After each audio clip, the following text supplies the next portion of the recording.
Hazel, first of all, congratulations for winning the golf cart electric bike. Ask ko lang, anong reaction mo nung nalaman mo, nung nanalo ka nung una? Actually, hindi po makapaniwala nga po kasi sa tagal ko na po kasing nag-aficionado. Tapos, inalok lang ako nung vendor dun sa nagbebenta ng aficionado nga po. Saan store ka nakabili? SM Talabastagan po sa may San Fernando, Pampanga po. Ilang perfume yung binili mo nung nag-ano ka na entry niya? Actually po, nagre-refill lang po ako, ma'am. Talaga. Yes. So, isang entry lang yung nilagay mo? Yes po. Swerte mo, no? Opo. Alam mo, million yung envelopes, yung mga entries. Ang swerte mo, isa lang yung nilagay mo Yes na po. Actually, pangatlo ka na isa lang ang entry.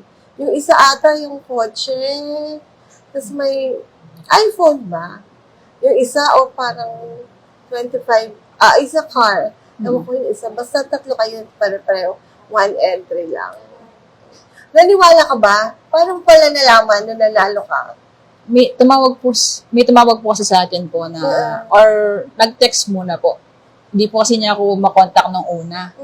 Kasi po yung mga unknown numbers po medyo naka-ano sa akin. So, Hindi sumasagot. hindi ko po sinasagot. Tapos nag-text po kung pwede po akong tawagan. And then po, yun po, nakausap ko nga po.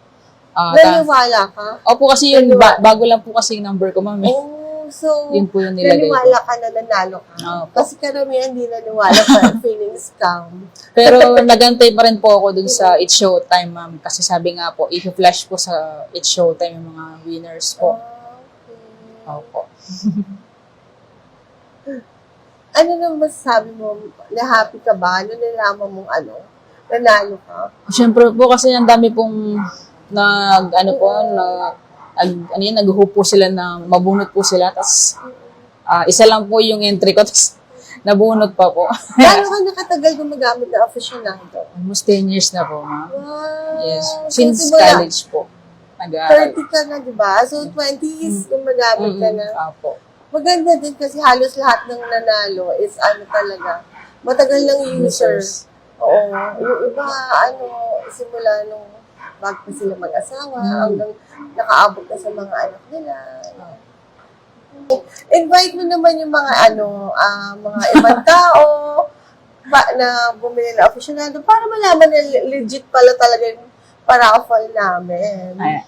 And sa lahat po ng nanonood po, ina-encourage ko po kayo mag-purchase po ng aficionado. Legit po siya.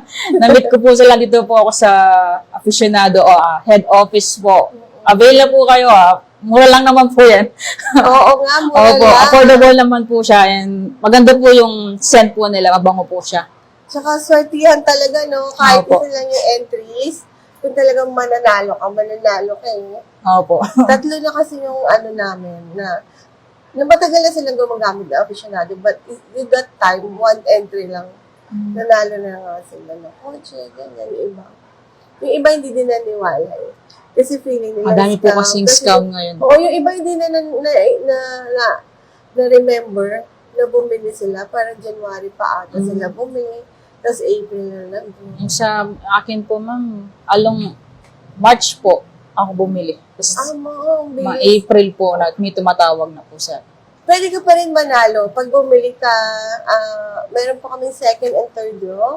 Pwede ka pa ulit maging winner kahit nanalo ka na ngayon. Pwede pa pala bumili. Kala ko pag nabunot na, give chance na siya. Hindi naman. Pwede. So, pwede pa pala akong manalong kotse po, ma'am.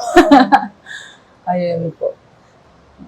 Sige. Thank you for joining me and congratulations. Thank you po, ma'am. Thank you po.